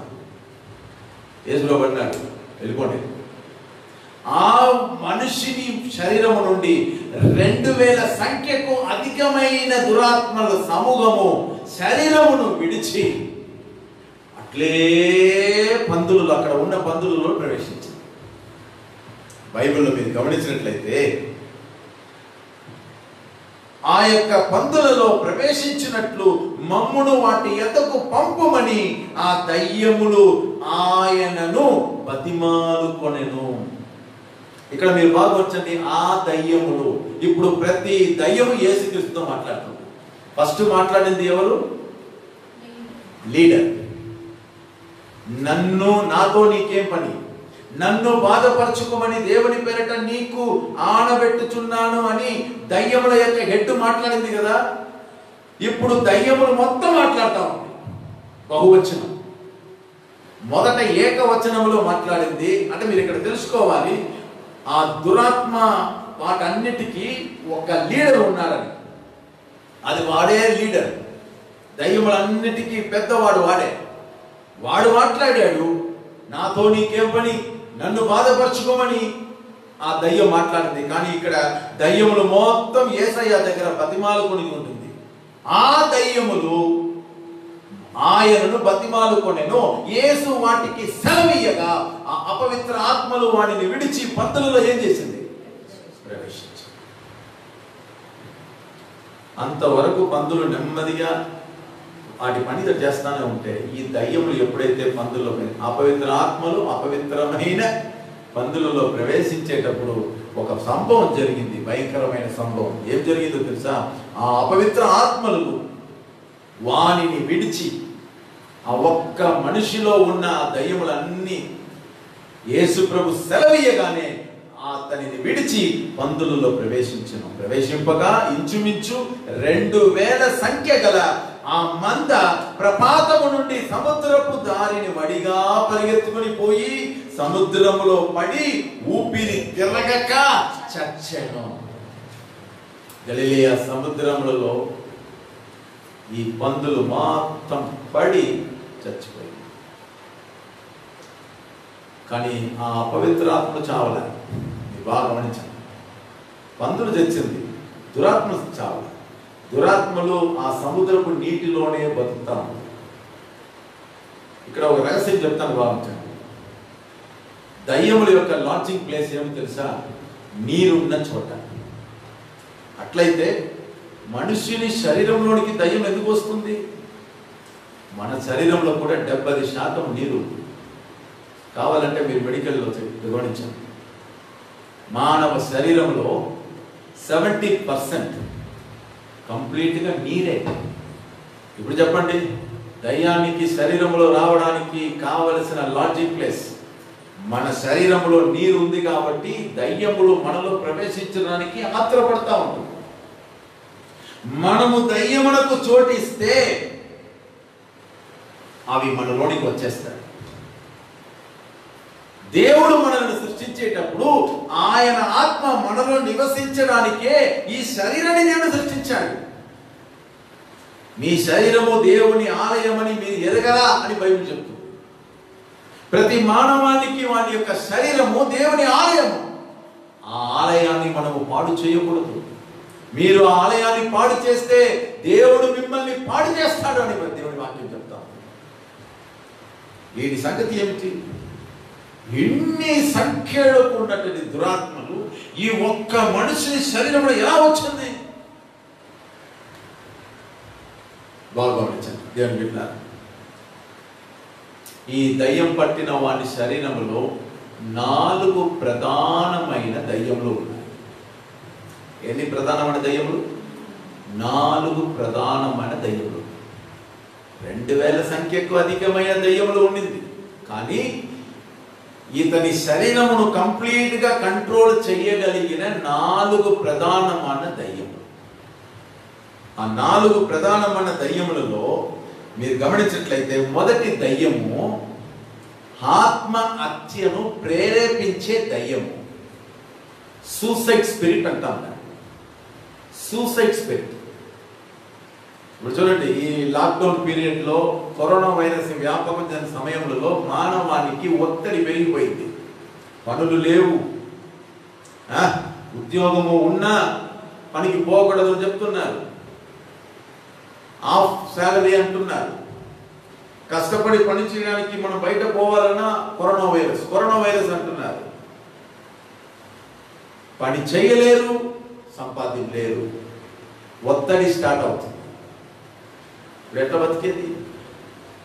అందుకే ఇలాంటి సమయమున ఈ సూసైడ్ స్పిరిట్, ఈ దురాత్మలు మన మనస్సును బాగొచ్చండి, మన యొక్క మైండ్ను ఈ దురాత్మ ఏం చేస్తుంది? ఫోర్స్ మనలను తాకుతా ఉంది. ఇక్కడ టెన్షన్ మానవానికి స్టార్ట్ అయిపోయింది. అవును, సంపాదన లేవు, భర్త భార్యకు టెన్షన్ ఎక్కువైపోయింది, పిల్లలకు టెన్షన్ ఎక్కువైపోయింది, ఒత్తిడిలు, ఫ్రస్ట్రేషన్. ఎట్లా బతికేది? ఎక్కడంటే అక్కడ స్వాతంత్రంగా పోయిన వాళ్ళం, తిరిగిన వాళ్ళమే ఇప్పుడు ఇంట్లోనే పడి ఉండాలనే వాళ్ళకి ఏమిటి భయంకరమైన టెన్షన్. అందువలన ఈ సూసైడ్ స్పిరిట్ ఉందే, ఇది ఈ ప్రపంచంలో తిరుగుతా ఉంది దండిగా. ఎక్కడంటే అక్కడ తిరుగుతానే ఉంది. ఇవి వచ్చి మన మనసును ఏం చేస్తుంది? పాడు చేస్తా ఉంది. మనసును పాడు చేసి మనకు ప్రేరణ ఇస్తా ఉంది. నిన్ను నీవు చంపుకో, నిన్ను నీవు చచ్చిపో, నువ్వు పోయి ఎక్కడైనా చచ్చిపో, ఎక్కడైనా బావిలో దూకు, ఎక్కడైనా రైల్వే ట్రాక్ లో పోయి పడి చచ్చిపో, లేదా విషము తాగి చచ్చిపో, ఉరి వేసుకొని చచ్చిపో అని 24 hours ఒత్తిడి స్టార్ట్ చేస్తా ఉంది. దేవుడి బిడ్డలారా గమనించినారా? సూసైడ్ స్పిరిట్ ఎలా వస్తుంది? అందుకే అనేక సందర్భంలో ఈ రోజుల్లో పిల్లకాయలు చెప్తా ఉంటారు, నేను చచ్చిపోతాను, నాకు కావలసింది మీరు తెచ్చి ఇవ్వకపోతే నేను చస్తాను. భర్త చెప్తున్నాడు, నేను తాగకపోతే నేను చెప్తాను, నేను చస్తానంటున్నాడు. భార్య చెప్తుంది, అయ్యా మీరు సంపాదించి డబ్బు నాకు ఇవ్వకపోతే నేను చస్తాను అని చెప్తాను. ఈరోజు నా కుటుంబంలో ఉన్న మొత్తం అందరూ చచ్చిపోవాలని డిసైడ్ చేసుకొని రోజు పేపర్లో వార్తలో మనం చూస్తున్నాం. కుటుంబముగా ఏం చేసిన శానిటైజర్లు తాగి చనిపోతా ఉన్నారు. కుటుంబముగా ఏం చేసిన విషము తాగి చనిపోతా ఉన్నారు. కుటుంబముగా బావిలో దూకి చచ్చిపోతున్నారు. కరోనా వైరస్ వస్తే ఏం చేసేది, ఎవరు మనల్ని చూసేది అని ఒక దిగులు, భయము, కలవరము, కలత ఇవన్నీ వాళ్ళు పొందుకొని ఈ రోజున వాళ్ళు ఎక్కడంటే ఎవరు చస్తానే ఉన్నారు. కారణం ఏమిటి? ఈ ఆత్మలు ఈ దురాత్మలలో ఒక హెడ్ ఉందే, సూసైడ్ స్పిరిట్. ఈ ఆత్మ యొక్క ఒత్తిడి వలన ఈరోజు మానవ జాతిలో అనేక మంది ఆత్మహత్య చేసుకొని చస్తా ఉన్నారు. ఆలోచన చేయండి. విడుదల కావాలన్నా వద్దా? ఒకవేళ ఈ వాక్యం వింటున్న ప్రియ సహోదరుడా, సహోదరి, ఒకవేళ ఈ సమయంలో చచ్చిపోవాలని నువ్వు అనుకుంటున్నావా ఏమో. నిన్ను సృష్టించినది దేవుడు, యేసుక్రీస్తు అనే దేవుడు నిన్ను సృష్టించాడు. నిన్ను పాడు చేయాలన్న వాడు నీకు విరోధిగా ఉన్న సాతానుడు. వాడికి ఎందుకు నువ్వు మనసులో చోటిస్తున్నావు? దేవుడు నిన్ను బాగానే సృష్టించాడు కదా, నువ్వు దేవుడి యొద్దకు రావా? ఈ రోజున యేసయ్య యొద్దకు నువ్వు రా, నీ జీవితమును దేవుడు పచ్చగా మారుస్తాడు. హల్లెలూయా. ఈరోజు యేసుక్రీస్తు యొద్దకు నువ్వు రాకపోతే నీ జీవితంలో విమోచనే నీకు ఉండవు. నిరీక్షణ లేని మరణమే మనకు ఖాయం. అందుకే యేసుక్రీస్తును మనం సంధించాలి. ఈ దురాత్మ పట్టిన వాడు భాగ్యవంతుడు. కారణం, యేసయ్య వచ్చాడు వాడిని వెతుక్కొని. అందుకే ఆయన సముద్రం వైపు దాటుకొని, ఆ సముద్రం వైపు దాటేటప్పుడే ఒక ఆటంకం వచ్చింది. ఎందుకో తెలుసా? యేసయ్య ఈ దురాత్మ పట్టిన వాడిలో ఉన్న 2000 సంఖ్యకు అధికమైన ఈ దురాత్మలను వెళ్ళగొట్టబోతున్నాడు. దానిని అడ్డుపరచడానికే సముద్రం పెద్ద తుఫాను వచ్చింది. అందుకే యేసయ్య గద్దించాడు, ఊరికే ఉండండి, నిశ్శబ్దముగా ఉండండి అని గద్దించి ఆ ప్రదేశమునకు అడుగు పెట్టాడు.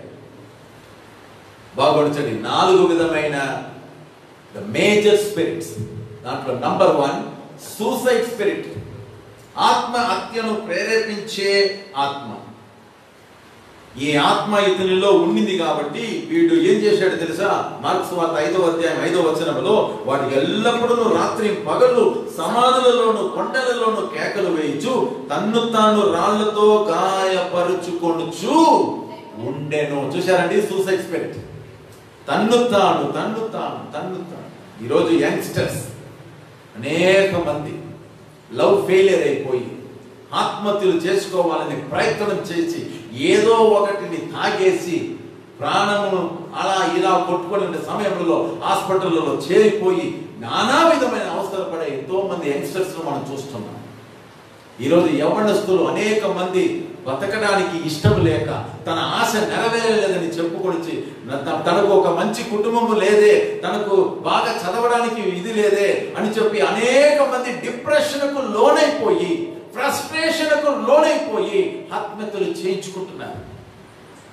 పెద్ద పెద్ద సెలబ్రిటీస్ మొదలుకొని డబ్బు లేనందువలన సంపాద్యం నిలిచిపోయింది అని చేత గొప్ప గొప్ప సెలబ్రిటీస్ అంతా కూడా ఆత్మహత్యలు చేసుకొని చచ్చిపోతా ఉన్నామని చూస్తున్నాం. దీనికి కారణం ఏమిటి? ఈ సూసైడ్ స్పిరిట్, ఆత్మహత్యలో ప్రేరేపణ ఇచ్చే ఈ దురాత్మనే ఈ కార్యం చేస్తా ఉంది. అందుకే యేసయ్య మొదట ఇలాంటి దురాత్మ నుంచి ఆ మనిషికి దేవుడు విడుదల ఇచ్చాడు. హల్లెలూయా. మొట్టమొదట ఈ సూసైడ్ స్పిరిట్ ని యేసయ్య వెళ్ళగొట్టాడు. ఈ శరీరం నుండి విడిచిపోవన్నాడు. అది పోయింది. దేవుని బిడ్డలారా, రెండవ ఆత్మను మనం చూద్దాం. రెండవ ఆత్మ ఏమిటంటే, ఇది మత సంబంధమైన ఒక ఆత్మ. దీనిని ఏమంటాం? Religious spirit. అవును, రిలీజియస్ స్పిరిట్. దీనిని మనం గుర్తుపట్టడం అంత ఈజీ కాదు. చూడండి, ఈ ఆత్మ వీడిలో ఉంటుంది. వీడు చేసే పనులన్నీ చూస్తే దయ్యం పట్టిన దయ్యములు చేసే పనేనా మనకు ఆశ్చర్యంగా అనిపిస్తుంది. చాలాసార్లు దేవుడి మందిరంలో కూర్చొని హల్లెలూయా అని అంటారు. మనం అనుకుంటున్నాం ఎంత భక్తి అని, స్తోత్రం అని అంటాం. మధ్య మధ్యలో కీ అని కట్టేస్తుంది. మధ్య మధ్యలో ఏదో ఒక అరుపులు ఓ ఊ అని అనిపిస్తుంది. మనకు అర్థమే కాదు. ఓ పరిశుద్ధాత్మ దిగి ఉన్నాడు, అందువలన ఈ మాదిరి చేస్తారని సేవకులమైన మేమే కన్ఫ్యూజ్ అయిపోతాం అనేక మార్లు. కానీ ఇది గుర్తుపట్టడం కొంచెం కష్టం. ఈ మత సంబంధమైనటువంటి ఆత్మ ఉందే, ఇది చేసే పనిని చూస్తే ఇది దయ్యమే కాదయ్యేమో అని అనిపిస్తుంది, కానీ ఇది దయ్యం. యేసు ఎట్లా కనిపెట్టారు చూడండి. 6వ వచనం చూస్తే, వాడు దూరం నుండి యేసును చూచి పరిగెత్తుకొని వచ్చి ఏం చేశాడు అన్నాడా? లేదా కళ్ళు పైకి ఇట్లా పెట్టుకొని తేరి చూసినాడా? లేదా యేసు ప్రభువును చంపాలని ఏదైనా ప్రదరించినాడా? ఏమైనా చేసినాడు? ఏం చేయలేదు. వీడేం చేశాడు? ఎంత భవ్యంగా వచ్చి యేసయ్య దగ్గర ఏం చేస్తున్నాడు? నమస్కారం చేస్తున్నాడు. చూశారండి? నమస్కారం చేస్తాడు. పరిగెత్తుకొని వచ్చాడు, నమస్కారం చేశాడు. ఇప్పుడు చూడండి, నమస్కారం చేసేది మాత్రం కాదు, యేసయ్య అన్నీ చూస్తానే ఉన్నాడు. పరిగెత్తుకొని వచ్చి యేసయ్య పాదాల కింద నమస్కారం చేస్తాడు. నమస్కారం మీద వర్షిప్ చేస్తాడు, ఆరాధిస్తున్నాడు. శిష్యులకు అర్థమే కాదు, దయ్యం పెట్టిన వాడు ఆరాధిస్తున్నాడు. బోధకుడా నిన్ను ఆరాధిస్తున్నాడు, వాడు మంచోడు. బోధకునికి మాత్రమే తెలుసు ఇది ఏ రకమైన దురాత్మ. తర్వాత ఆరాధనలో చెప్తా ఉంది, యేసు సర్వోన్నతుడైన దేవుని కుమారుడా. అది వరకు సూపర్. సర్వోన్నత దేవుని కుమారుడా, నాతో నీకేమి. చూడండి, ఇంతవరకు చూడండి. ఇదే అంటున్నా, మతపరమైనటువంటి ఆత్మ. ఈ ఆత్మ కూడా ఈ మనిషిని వదలట్లా. ఇది లోపల ఇది ఉంది. అంటే ఎంత రెస్పెక్ట్ చూడండి, ఎంత రెస్పెక్ట్, ఏ విధమైనటువంటి పూజ చేస్తుందో చూడండి. ఇట్లాంటి దయ్యములను కనిపెట్టడం చాలా కష్టం. ఈ రోజుల్లో మనల్ని మనమే మోసపరచుకోకూడదు. మనం ఏదో భక్తిపరంగా ఉన్నట్టు, మనం ఏదో బాగా పూజ చేసినట్టు, మనం ఏదో దేవుడిని బాగా ఎరిగినట్టు ఒక విధమైనటువంటి మనస్తత్వం కలిగి మనం ఉన్నామే, అది ఆ దురాత్మ యొక్క పని. దేవుడు అంటే నాకు భయమని, దేవుడు అంటే నాకు గౌరవమని, దేవుడు అంటే నాకు చాలా భయమని, ఇవన్నీ చాలా మందిలో ఈ దయ్యం చేసే ఒక డ్రామా. కానీ నా యేసయ్య ఎదుట ఆ డ్రామా పనికిరాదు. యేసయ్య కనిపెడుతున్నాడు. ఓ అపవిత్రాత్మ, చూడండి యేసు ప్రభు పిలిచేది ఏమిటి? ఓ భక్తుడా అన్నాడా? ఓ భక్తుడా, నువ్వు ఎంత భక్తి నా మీద చూపిస్తున్నాడు అన్నాడు యేసుక్రీస్తు. 8వ వచనంలో చూడండి, ఆయన ఏమన్నాడు? అపవిత్రాత్మ ఈ మనుషుని విడిచి పొమ్మని యేసుక్రీస్తు ఏం చేశాడు? చెప్పాడు. అట్లయితే యేసుకు బాగా తెలుసు ఇది religious spirit. First suicide spirit, ఇది రిలీజియస్ స్పిరిట్. కాబట్టి యేసు ఏమాత్రం యేసు ప్రభు ఏం చేయలేదు. ఆయన ఇది కాదు, డిసప్పాయింట్ కాదు. యేసు ప్రభు క్లియర్ బాగా తెలుసు ఇది దయ్యం. ఎస్. మూడవ ఆత్మను గురించి మనం చూద్దాం. మూడవ ఆత్మ ఏమిటి? మన బైబిల్ గమనించినట్లయితే మార్కు సువార్త 5వ అధ్యాయం 3-4 వచనములో, వాడు సమాధులలో వాసము చేసేది వాడు, సంఖ్యలతోనైనను ఎవడునూ వాణ్ణి బంధింపలేకపోయెను. పలుమారు వాణ్ణి కాళ్ళకును చేతులకును సంఖ్యలు వేసి బంధించినను వాడు ఆ చేతి సంఖ్యలు తెంపి కాలి సంఖ్యలను తుత్తనీయులుగా చేర్చును కనుక ఎవడునూ వాడిని ఏం చేయలేదు, సాధుపరచలేకపోయాను. ఎవడునూ సాధుపరచలేకపోయాను. అంటే ఈ దయ్యం ఏం చేస్తుంది? ఇది ఎదిరిస్తుంది. ఇది వచ్చి ఏం చేస్తుంది? కొడుతుంది. ఇది బాగా అప్రెస్ చేస్తుంది. ఈ దయ్యము ఎదిరిస్తుంది, డ్యామేజ్ చేస్తుంది, భయంకరం. అందుకే వాడు ఇంటిలో ఉండడం లేదు. వాడి ఇంటిలో ఉండక వాడిని వదిలేసి ఉండాలి. పో సమాధి కాడికి పోయి అక్కడ బొర్లుతావో పడతావో లేస్తావో ఎట్లయినా పో అని చెప్పి ఇంటి నుండి ఊరు నుండి వాడిని వెలివేశాడు. ఎందుకంటే వాడు భయంకరమైన కార్యాలు చేస్తున్నాడు. ఈ మాదిరిగా తిరుగుతూ ఉంటే తిరుగుతాడు, రాత్రి అంతా అరుచుకొని, రాత్రి పగలు అని ఏ టైం కాకుండా అరుచుకొని ఉంటే మనిషి చూడండి. ఇట్లాంటి భయంకరమైన పరిస్థితి అనేక మంది ఈ రోజుల్లో ఆ మాదిరిగా ఉన్నారు. దేవుని బిడ్డలారా, ఈ విధమైనటువంటి దురాత్మను యేసయ్య ఏం చేశాడు? ఆయన శరీరము నుండి వెళ్ళగొట్టాడు. ఆమేన్, హల్లెలూయా. నాలుగోదిగా ఆఖరిగా మీరు బాగా గమనించినట్లయితే అతనిలో ఉన్నటువంటి ఇంకొక ప్రధానమైనటువంటి దురాత్మ లీడర్ ఎవరంటే, ఈ దయ్యము అతనిలో ఉండింది కాబట్టి అతడు బట్టలు లేకుండా తిరుగుతున్నాడు. స్పిరిట్ ఆఫ్ లస్ట్, ఇచ్చను ప్రేరేపించే దయ్యం. ఈ ఇచ్చను ప్రేరేపించే ఈ దయ్యము ఈ రోజుల్లో మానవానికి ధైర్యం ఎక్కువైపోయింది. అవును, ఆడవాళ్లకు మగాళ్లకు ఇట్లాంటి దయ్యములు ఉంది కాబట్టి వాళ్ళ యొక్క డ్రెస్సును బట్టి మనం చెప్పగలము ఇలాంటి ఆత్మలు వీరిలో ఉంది. అవునండి, వాడు బట్టలు ధరించుకున్నాడా? మనం బైబిల్లో మీరు గమనించినట్లయితే వితౌట్ డ్రెస్. లూకా సువార్త 8వ అధ్యాయం 27వ వచనంలో మీరు చూడండి, చదవండి. లూకా మనకు చెప్తున్నాడు, లూకా సువార్త 8వ అధ్యాయం 27. చదవండి. ఆ ఊరివాడు ఒకడు ఆయన ఒడ్డునకు దిగినప్పుడు ఆ ఊరివాడు ఒకడు ఆయనకు ఎదురుగా వచ్చెను. వాడు దయ్యములు పట్టిన వాడై బహుకాలము నుండి బట్టలు కట్టుకుండా, చూడండి, సిగ్గే లేదు. అందుకే ఈ దయ్యం, ఇట్లాంటి దయ్యం ఉన్నవారు బట్టల విషయములలో అసహ్యమైన ప్రవర్తన ప్రవర్తిస్తూ ఉంటారు. శరీరమును మనుషులకు చూపించి ఆశను ప్రేరేపించి ఇచ్చను తీర్చుకునే దయ్యం ఇది. అందుకే వాడు నగ్నంగా తిరుగుతూ ఉన్నాడు. చూడండి, నగ్నంగా తిరుగుతాడు. 6 అడుగుల మనిషి ఈ మాదిరి తిరుగుతూ ఉంటే ఎట్లా ఉంటుంది చెప్పండి? ఊరిలో చేర్చుకుంటారా? అందుకే వాడు సమాధులలో వాసం చేసేవాడు.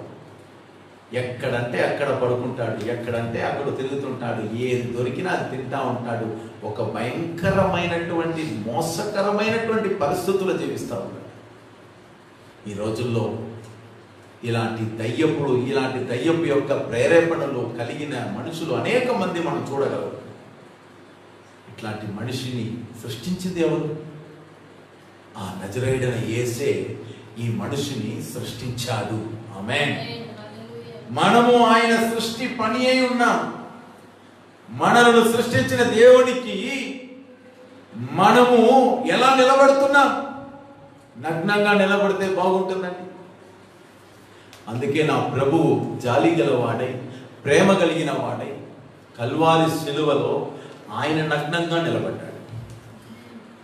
తన వస్త్రమును, రక్షణ వస్త్రమును నీకు తొడిగించి, నీకు అందించి యేసయ్య నగ్నంగా నిలిచిపోయాడు కల్వారి శిలువలో. ఎంత గొప్ప దేవుడు యేసు ప్రభు!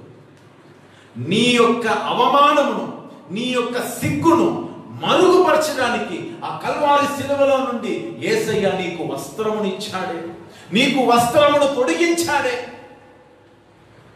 ఇంతకు మించి ఎవరు చేస్తారు ఈ త్యాగం?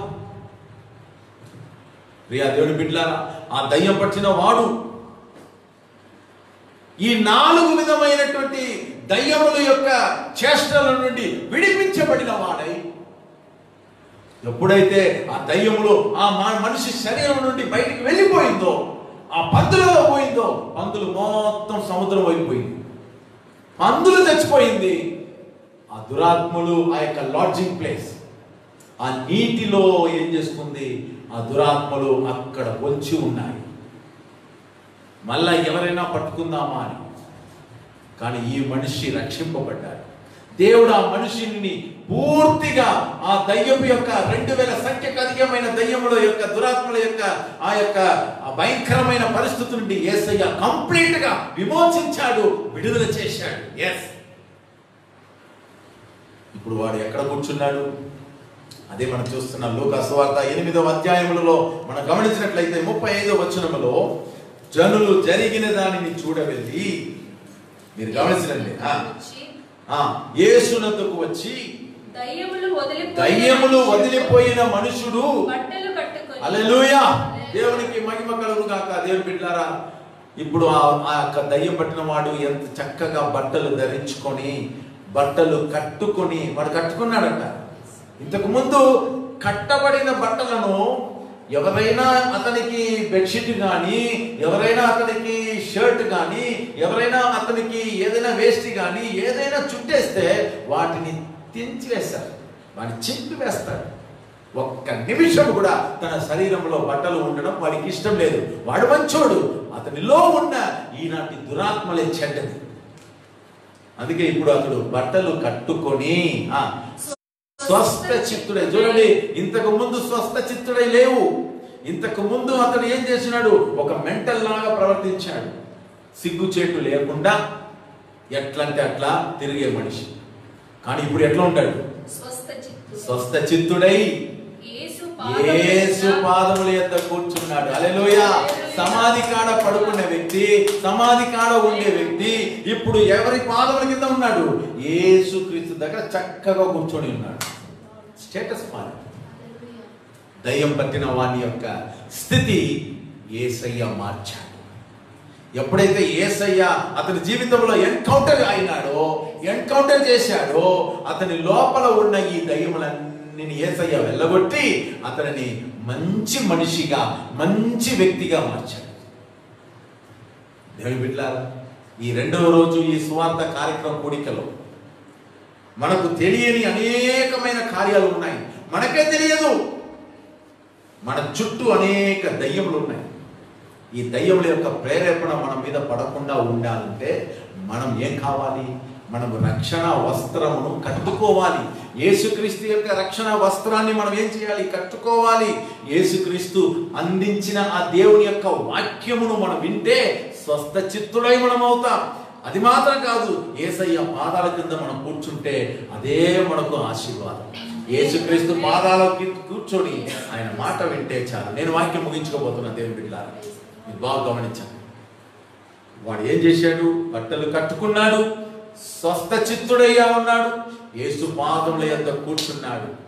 ప్రజలందరూ వచ్చి దానిని చూచి ఏమైపోయినారు? భయపడిపోయారు. ఓ, ఎంత భయంకరమైన! చూడండి దేవుని బిడ్డలారా, యేసుక్రీస్తు ఆ యొక్క మనిషి జీవితమును మార్చడం చూసి సంతోషపడాలి. ఆ ఊరు వాళ్ళు సంతోషపడాలి.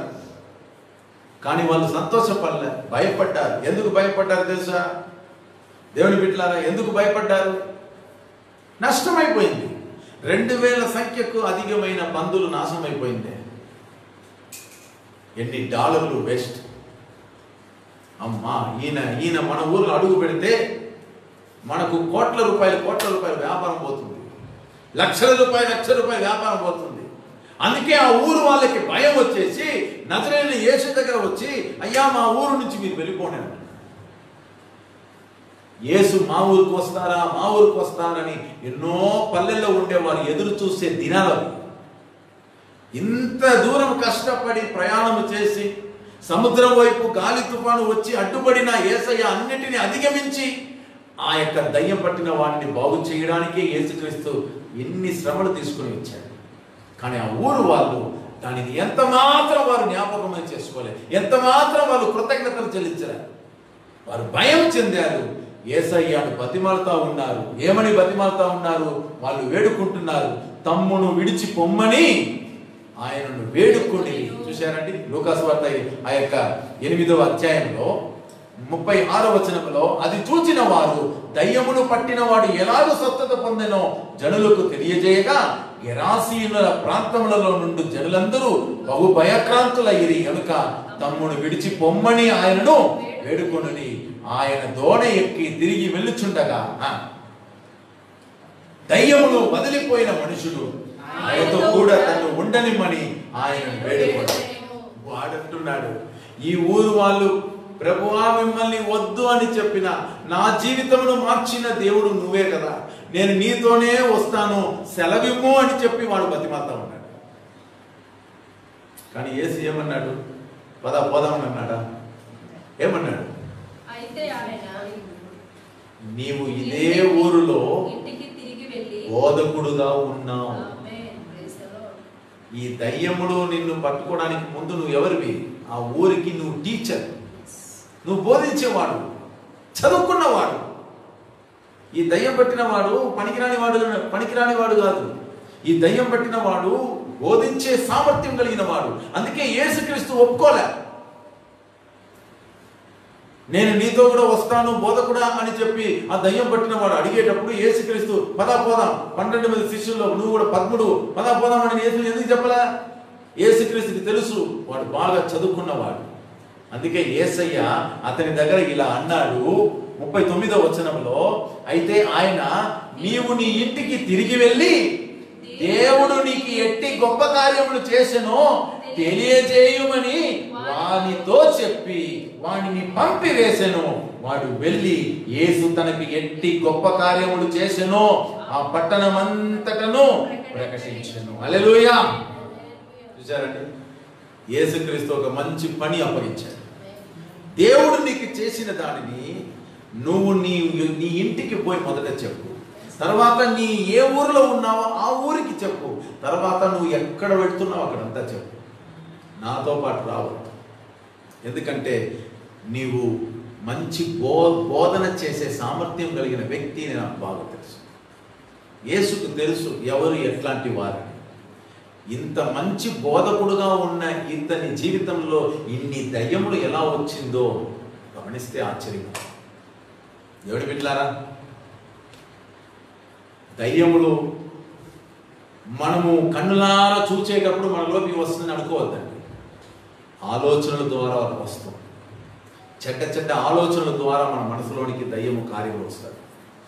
ఇవి మన మనస్సును హృదయమును పాడు చేసి మనలను వాటి క్రియలు చేసే విధముగా మనల్ని మారుస్తూ ఉంటారు. వీటిలో నుండి తప్పించుకోవడం ఎలా? చాలా మంది నన్ను అడుగుతూ ఉంటారు. చాలా మంది యంగ్స్టర్స్ అడుగుతూ ఉంటారు, నాకు చెడ్డ ఆలోచనలు వస్తూ ఉంది, ఇలా ఆలోచన రాకుండా మేము ఏం చేయాలి? ఏమి చేయలేరు మీరు. ఒకటి చెయ్యండి, దేవుని వాక్యమును ధ్యానం చేయండి. అది ఒకటే మీకు మందు, అది ఒకటే మీకు మెడిసిన్. దేవుని వాక్యమును రోజు మీరు చదివి ఆ వాక్యాన్ని మీరు మనస్సులోనూ హృదయంలోనూ మీరు పదిలపరచుకోండి, నెమరవేసుకోండి, ధ్యానించండి. ఆ వాక్యము మీ హృదయంలో మనస్సులో ఉన్నంత వరకు చెడ్డ ఆలోచనలు, ఏ దురాత్మ యొక్క ప్రేరేపణ నీలోనికి రానే రాదు. ఎందుకంటే దేవుని వాక్యము 2 అంచుల గల ఖడ్గము లాంటిది అని బైబిల్ చెప్తుంది. వాడిగల కాబట్టి మన తలంపులు, మన ఆలోచనలు శుభ్రంగా ఉండాలంటే మనం దేవుని వాక్యమును ఎల్లప్పుడూ మనం చదవాలి. ఈ వ్యక్తిని దేవుడు బాగు చేశాడు. ఇప్పుడు చూడండి, అతని వ్యక్తి యొక్క జీవితం ఏ విధంగా అవుతుంది? చాలా పచ్చదనంగా ఉంటుంది. ఆమేన్, హల్లెలూయా. ఒక పాట మనం విందాం. దేవునికి స్తోత్రం కలుగుగాక.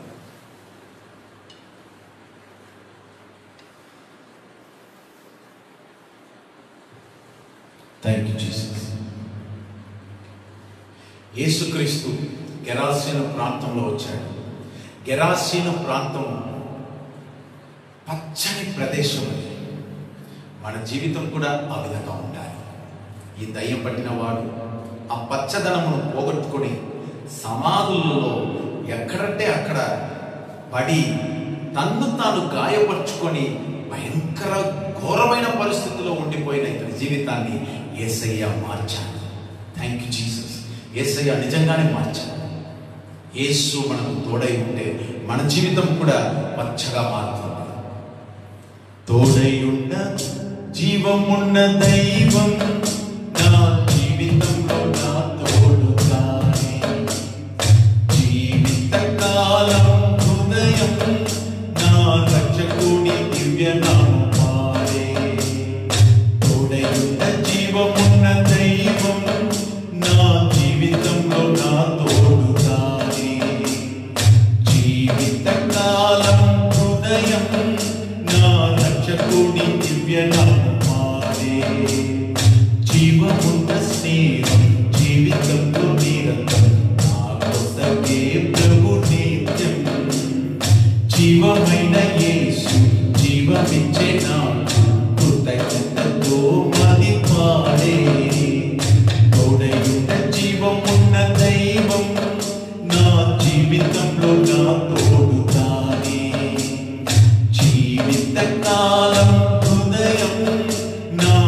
రక్షకుని దివ్య నామం పాడే పచ్చదనం జీవితంలో స్వచ్ఛముగా నాకు నింపెను శాంతి అయిన జలముతో దాహమును తీర్చే దైవము పచ్చదనం జీవితంలో స్వచ్ఛముగా నాకు నింపెను శాంతి అయిన జలముతో దాహమును తీర్చే దైవము గణనకు లోయలలో కాపరిగా నన్ను కాచెను గణనకు లోయలలో కాపరిగా నన్ను కాచెను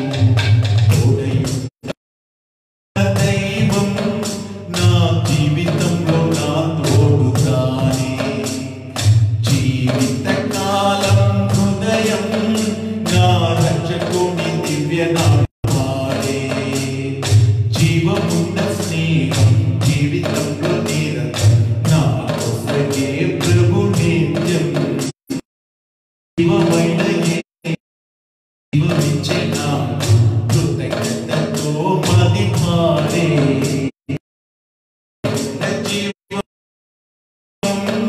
నా జీవితంలో నా తోడుగానే జీవితకాలం హృదయం నా రక్షకుని దివ్య నామం పాడే తండ్రి అయిన దేవునితో జీవితము నాకు స్వాస్థ్యమే ప్రాణమును త్యాగమిచ్చే యేసు నాకు నిత్య జీవమే తండ్రి అయిన దేవునితో జీవితము నాకు స్వాస్థ్యమే ప్రాణమును త్యాగమిచ్చే యేసు నాకు నిత్య జీవమే ఆనందంతో దైవరాజ్య తీరానికి నన్ను చేర్చును ఆనందంతో దైవరాజ్య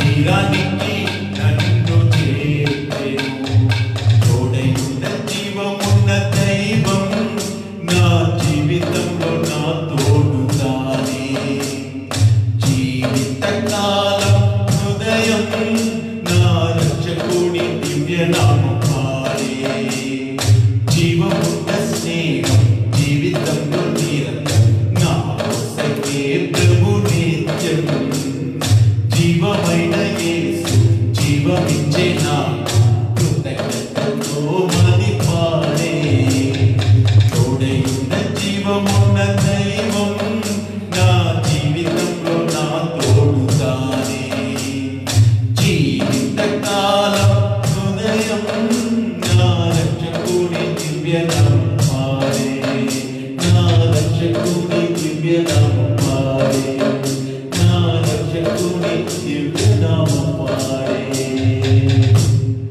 థాంక్యూ జీసస్ మనం కళ్ళు మూద్దాం ప్రైజ్ ది లార్డ్ ప్రార్థన చేయబోతున్నాం దేవుని బిడ్డలారా గెరాసీను ప్రాంతంలోనికి యేసయ్య తమ శిష్యులతో పాటు వచ్చాడు ఆ గెరాసీను ప్రాంతం ఎంత భయంకరమైనది అక్కడ ఉండే ప్రజలు ఎలాంటి పరిస్థితుల్లో ఉన్నారని చరిత్రపూర్వ ఆధారముగా మనం తెలుసుకున్నాం ఎంత దౌర్భాగ్యమైన పరిస్థితుల్లో దయ్యం పట్టిన వాడు ఉన్నారు అతనిలో అనేకమైన దయ్యములు అతని జీవితాన్నే పాడు చేస్తాయి 4 ప్రధానికి వచ్చి అతని శరీరంలోనికి వచ్చి అతనిని భయంకరమైన పరిస్థితిలోనికి పెట్టింది ఆ 4 విధమైన దురాత్మల నుండి నా ప్రభువు నా యేసయ్య ఆ దురాత్మ పట్టిన వాడిని నుండి విడిపించాడు దేవుడు ఆ దురాత్మ చేష్టల నుండి ప్రేరేపణ నుండి క్రియల నుండి దేవుడు విడిపించాడు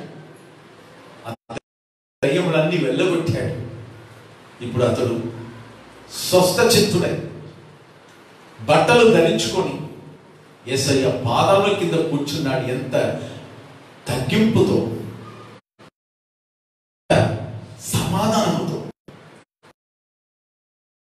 ఎంత ఆనందంగా యేసయ్య పాదాల కింద. దేవుని బిడ్డలారా, ఈరోజు నువ్వు వాక్యం విన్నావు కదా, అనేక పర్యాయములు కొన్ని దురాత్మల యొక్క ప్రభావం వల్ల మనము కూడా సతమతమైపోయి చచ్చిపోదామా అని మనకు కూడా అనేక సందర్భంలో ఆలోచనలు వస్తూ ఉంటాయి.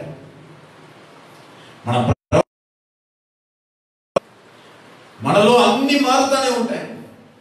ఇలాంటి దయ్యపు యొక్క కార్య చేష్టల నుండి జీవము గల దేవుడు నిన్ను విడిపించాలని ఆశపడుతున్నాడు. కొన్ని అలవాటు చేత బంధించబడి ఉన్నామో ఏమో,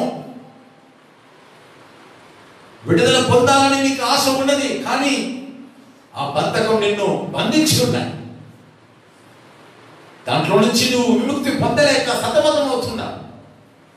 అనేక సందర్భములలో ఈ అలవాటు నుండి తప్పించుకోలేక, విడుదల పొందలేక చచ్చిపోదామా అనే ఆలోచన కూడా నీకు వచ్చాయి. ఈరోజు రాత్రి గెరాసీను ప్రాంతంలో దర్శించిన యేసయ్య నిన్ను దర్శిస్తున్నాడు, నీతో మాట్లాడుతున్నాడు. ఏ అలవాటుకు నువ్వు బానిసైపోయినావో, ఏ చెడు అలవాటుకు బానిసైపోయావో, ఆ అలవాటు నుంచి విడుదల పొందలేక సతమతం అవుతున్నావు, చచ్చిపోదామని నిత్యము ఆలోచించుకుంటున్నావు, ఆ యొక్క చెడ్డ ఆత్మలను, ఆ యొక్క ప్రేరేపణనిచ్చే ఆ యొక్క ప్రతి ఒక్క చెడ్డ తలంపులను, సాతాను యొక్క తంత్రములను నజరుడైన యేసుక్రీస్తు నామమున లయపరుస్తున్నా. యేసు నామమున లయపరుస్తున్నా. In the name of Jesus, యేసు నామమున వెళ్ళిపోమని ఆజ్ఞాపిస్తున్నా. దురాత్మ యేసు నామమున వెళ్ళిపోమని ఆజ్ఞాపిస్తున్నా. Thank you Jesus. నువ్వు యేసుక్రీస్తుకు కావాలి. నువ్వు యేసుక్రీస్తు బిడ్డవు. నువ్వు దేవుడు నిన్ను సృష్టించాడు, ఆయనకు నువ్వు సమర్పించు. ఈ వాక్యం వింటున్న సహోదర సహోదరి, నీ జీవితాన్ని యేసయ్యకు సమర్పించు. ఆయన పాదాల కింద సమర్పించు. నిన్ను కలగజేసిన దేవునికి సమర్పించు. నీ జీవితం పచ్చదనంగా మారుతుంది. నీ జీవితము ఆశీర్వాదకరంగా మారుతుంది. Thank you Jesus. స్వచ్ఛమైన వాక్యము, నాణ్యమైన వాక్యమును, పరిశుద్ధమైన దేవుని యొక్క సత్య వాక్యమును నువ్వు ధ్యానం చేయి. రోజు దేవుని వాక్యమును చదువు. నీ హృదయంలో, మనస్సులో దేవుని వాక్యమును నింపుకో, ధ్యానించుకో, నెమరు వేసుకో. దుష్ట ఆలోచన నీకు రాకుండా దేవుడు చూసుకుంటాడు. దేవుని వాక్యం నీ హృదయంలో ఉంచడం వలన నువ్వు పాపము చేయలేవు. చెడ్డ ఆలోచనలు, చెడ్డ తలంపులు ఏవి నీ ఎంతకు రావు. నువ్వు పరిశుద్ధులుగా ఉంటావు. Thank you Jesus. Thank you Jesus. నువ్వు దేవుని వాక్యమును చదువు. నువ్వు దేవుని వాక్యమును చదువు. ఆయన పాదాల కింద కూర్చొని దేవుని వాక్యమును చదువు. నీ జీవితం మారుతుంది.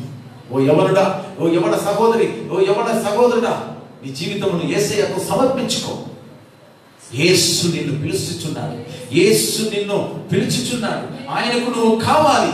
ఆయనకు నువ్వు కావాలి. నువ్వు సమర్పించు. నేను ప్రార్థన చేయబోతున్నాను. Thank you Jesus. నేను ప్రార్థన చేయబోతున్నాను. Praise the Lord. స్తోత్రము నాయనా.